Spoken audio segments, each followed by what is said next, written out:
ధన్యవాదాలు అధ్యక్ష. ముందుగా మా రంపచోడవరం నియోజకవర్గానికి ప్రత్యేక జిల్లా పోలవరం జిల్లాగా చేసినటువంటి ముఖ్యమంత్రి గారికి ప్రత్యేకమైన ధన్యవాదాలు తెలియజేస్తా ఉన్నామండి. అదేవిధంగా ఏదైతే గతంలో మన ప్రభుత్వం ఉన్నప్పుడు 2016 నుంచి 19 వరకు శాంక్షన్ అయినటువంటి గృహాలు ఏవైతే ఉన్నాయో అవి పూర్తి స్థాయిలో సంపూర్తిగానే మిగిలిపోయి ఉన్నాయి అధ్యక్ష. ఎందుకంటే మా నియోజకవర్గ పరిధిలోనే దాదాపుగా 3745 ఎన్టీఆర్ గృహాలు శాంక్షన్ అయితే దాంట్లో సగం మాత్రమే పూర్తయి ఇంకా 2000 గృహాలు అసంతృప్తిగానే ఉన్నాయి అధ్యక్ష. అయితే వాటికి ఏవైతే పెండింగ్ బిల్స్ ఉన్నాయో అవి త్వరగా ఇచ్చి సామాన్యులకు కూడా వాళ్ళ సొంత ఇంటి కలను నెరవేర్చాలని మనస్ఫూర్తి కోరుకుంటా ఉన్నాం అధ్యక్ష. అదేవిధంగా మా పరిధిలో రంపచోడవరంలో 7 ఉపకులాలు ఉంటే కేవలం పిఎం జన్మాన్ కింద కేంద్ర ప్రభుత్వం వారు పీవీటీజెస్కి మాత్రమే గృహాలు ఇవ్వడం జరిగింది. మిగతా కమ్యూనిటీస్ వారికి కూడా ఎవరైతే ఇల్లు లేని వారు ఉన్నారో వారందరికీ పక్కా గృహాలు మంజూరు చేసినట్లయితే ప్రతి పేదవాడి సొంత ఇంటి కల నెరవేరుతుందని తమరి ద్వారా తెలియజేస్తా ఉన్నాను అధ్యక్ష. ధన్యవాదాలు అధ్యక్ష. అధ్యక్ష 2021లో వచ్చిన నివార్ తుఫాన్ కారణంగా పెన్నా నదికి వచ్చిన వరదలతో కోవూరు నియోజకవర్గంలోని పెన్నా పొర్లుకట్టలు ధ్వంసమై కోవూరు, బుచ్చిరెడ్డిపాలెం, ఇందుకూరుపేట మండలాల్లోని పోతిరెడ్డిపాలెం, సాల్చింతల, దామరమడుగు, ముదివర్తి, పల్లిపాడు, గంగపట్నం, ముదివర్తిపాలెం, రాజు కాలనీ తదితర గ్రామాల్లో పెద్ద ఎత్తున ఆస్తి నష్టం జరగడం సంభవించింది అధ్యక్ష. దాదాపు 10 రోజులు జనజీవనం స్తంభించిపోయింది అధ్యక్ష. ఎన్డీఆర్ఎఫ్ రంగంలోకి దిగి సహాయక చర్యలు చేపట్టిన పరిస్థితి ఎదురైంది అధ్యక్ష. కోవూరు నియోజకవర్గంలో 40 కిలోమీటర్ల మేరకు విస్తరించి ఉన్న పెన్నా నది పొర్లుకట్టలు పటిష్టం పరచమని మీ ద్వారా ప్రభుత్వానికి మనవి చేస్తున్నాను అధ్యక్ష. పెన్నా నది పొర్లుకట్టలు గండిపడి ఇందుకూరుపేట మండలంలోని పల్లిపాడు, ముదువర్తి, రాజుపాలెం కాలనీ, రాముడిపాలెము, నిడుముస్లి మరియు విడవలూరు మండలాలు, ఊటుకూరు గ్రామంలో వరద నీరు చుట్టూ ముట్టడంతో స్థానిక ప్రజలు ప్రాణాలు అరిచేతుల్లో పట్టుకొని సురక్షిత ప్రాంతాలకి తరలించాల్సి వచ్చింది అధ్యక్ష. పంట పొలాల్లో ఇసుక మేటలు వేసి నేటికి కూడా అవి ఉపయోగంలోకి లేకుండా పోయాయి అధ్యక్ష.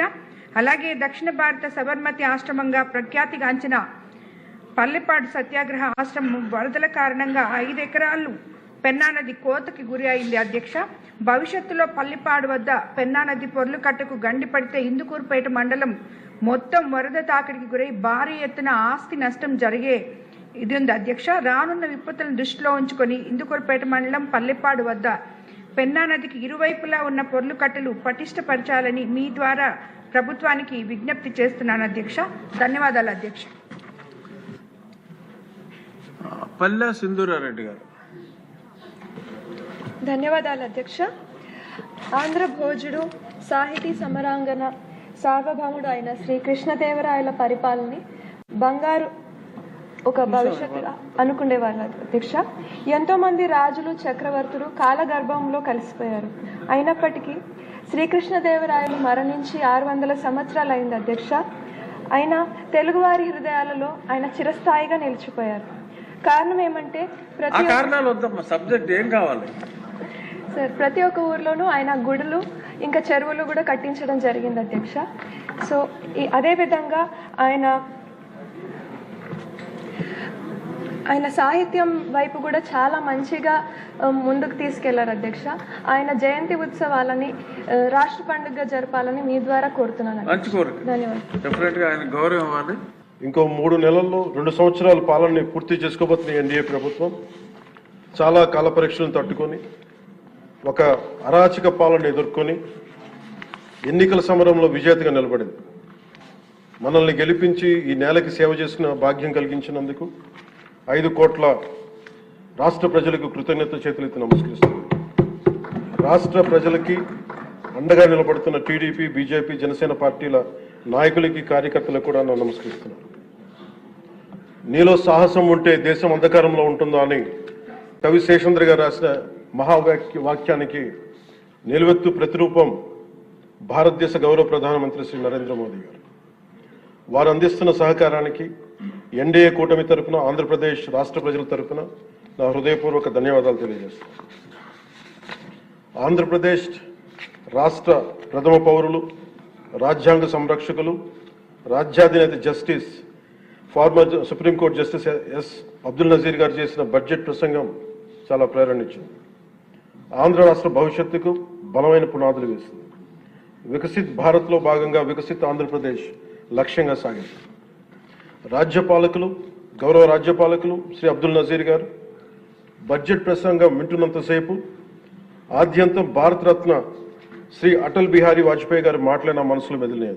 వారు అన్న మాటలు, Bharat needs a government that cares, Bharat needs a government that will reach out to the last person the last. ఆ స్ఫూర్తితోనే గౌరవ ముఖ్యమంత్రి శ్రీ నారా చంద్రబాబు నాయుడు గారి నేతృత్వంలో నడుస్తున్న ఎన్డీఏ కూటమి ప్రభుత్వం దివ్యాంగులకి ఇచ్చే పెన్షన్లు 3,000 నుంచి 6,000కి చేశారు. మంచం నుంచి లేవలేని దివ్యాంగులకి 6,000 నుంచి 15,000 అందిస్తున్నారు. సామాజిక పెన్షన్లు 3,000 నుంచి 4,000కి పెంచారు. రాష్ట్ర వ్యాప్తంగా 63.25 లక్షల మందికి ఈ పెన్షన్ల ద్వారా 2,738 కోట్ల రూపాయలు అందజేస్తున్నారు. ప్రతి విద్యార్థికి 15,000 రూపాయల చొప్పున 67 లక్షల విద్యార్థులకు సంబంధించి 42 లక్షల తల్లుల ఖాతాల్లోకి నేరుగా 10,000 కోట్లు జమ చేశారు. మెగా డిఎస్సి ద్వారా 16,000 ఉపాధ్యాయ పోస్టులు భర్తీ చేయటం, మెగా పేరెంట్స్ టీచర్స్ మీటింగ్స్ పెట్టడం, విద్యార్థుల మధ్యాహ్న భోజన పథకానికి అపరాన్నపూర్ణ మహాతల్లి డొక్కా సీతమ్మ గారి పేరు పెట్టేందుకు గౌరవ మంత్రివర్యులు శ్రీ నారా లోకేష్ గారికి నా అభినందనలు, ధన్యవాదాలు తెలియజేస్తాను. మనకి అన్నం పెట్టే రైతాంగం కష్టాలు, కౌలు రైతుల కన్నీటి కథలు, అప్పులు, మరణాలు విన్నప్పుడల్లా ఆధునిక మహాభారతంలోని పంక్తులు జ్ఞప్తికి వస్తాయి. పొలాల కోరిక ఏమిటి? పంటలు పండించి మనిషి ఆకలి తీర్చాలనే కదా అని దున్నే రైతు అనుకుంటా ఉంటే, అందరి ఆకలి తీర్చడం కోసం దుక్కి దున్నే నా ఆకలి ఎలా తీర్చుకోవాలో నాకు తెలియడం లేదు. నా బతుకొక సున్నా కానీ నడుస్తున్నా. చెట్టుగా ఉంటే ఏడాదికి ఒక వసంతమన్నా దక్కేది, కానీ మనిషిని అన్ని వసంతాలు కోల్పోయానని రైతు బాధపడతా ఉంటే, అలాంటి అన్నం పెట్టే రైతాంగాన్ని గత ప్రభుత్వం రైతుల నుంచి కొనుగోలు చేసిన ధాన్యానికి 1,674 కోట్లు చెల్లించకపోతే గౌరవ ముఖ్యమంత్రి శ్రీ నారా చంద్రబాబు నాయుడు గారి నాయకత్వంలోని ఈ ఎన్డీఏ కూటమి ప్రభుత్వం వచ్చిన వెంటనే 1,674 కోట్ల బకాయిలు చెల్లించింది అధ్యక్ష. అది కాకుండా అది పే చేసిన తర్వాత దాని తర్వాత 10,650 కోట్లు 7.37 లక్షల రైతాంగానికి 24 గంటల్లోనే 10,650 కోట్లు వారి ఖాతాల్లో జమ చేయడం జరిగింది. ఇంకొక 53,000 మందికి పైగా రైతులకి 48 గంటల్లో సుమారు 1,000 కోట్లు చెల్లించడం జరిగింది. తొలకరి వర్షం తర్వాత జలదానం చేసిన మేఘాలకి భూమిలో ఉన్న ఒక చిన్నారి గింజ మెడ బయట పెట్టి మొదటగా వచ్చిన 2 ఆకులను చేతులుగా జోడించిందంటే కృతజ్ఞతలు తెలిపిందని ఒక కవితా పంక్తుల్లో ఉంటాయి. అలా ఆ చిన్నారి మొలకలాగా ఈ ఎన్డీఏ ప్రభుత్వం అన్నం పెట్టే రైతాంగానికి కృతజ్ఞతతో అండగా నిలబడుతుంది.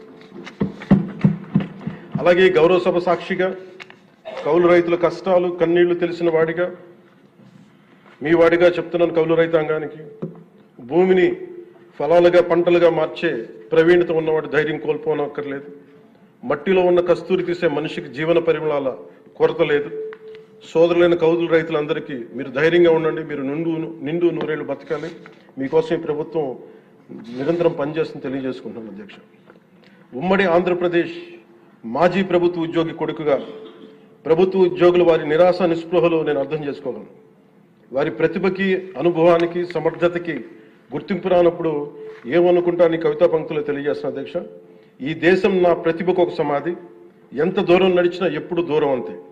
అందుకే పంచాయతీరాజ్ శాఖ బాధ్యతలు తీసుకోగానే, రూరల్ వాటర్ సప్లై బాధ్యతలు తీసుకోగానే 10,000 మందికి పైగా ఏకకాలంలో ఈ ఎన్డీఏ ప్రభుత్వం నారా చంద్రబాబు నాయుడు గారి నాయకత్వంలో ప్రమోషన్ ఇచ్చాం అధ్యక్ష.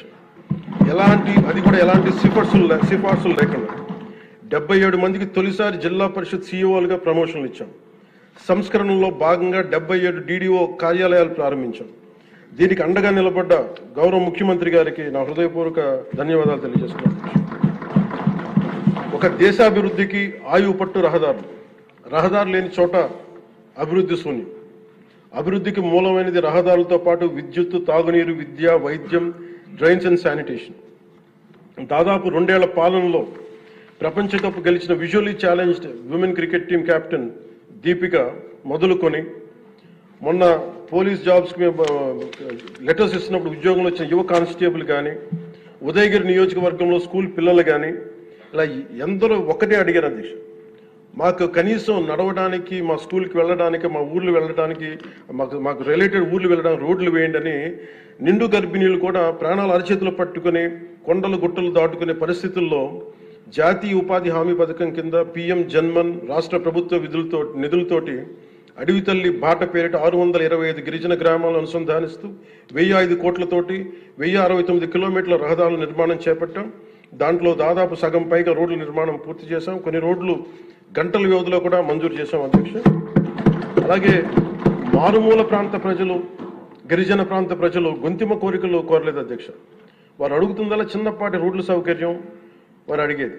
ఆ రోడ్లు మంజూరు చేసినప్పుడు, పూర్తి చేసినప్పుడు ఆ ప్రజల కళ్ళలో నాకు అనిపించేది ఇవే. గుక్కెడు నిశ్శబ్దం తాగి చిరిగిన చీకట్లు కప్పుకొని పడున్న నాకు కమ్మని ఆశామధురమ కానుకగా తెచ్చాం.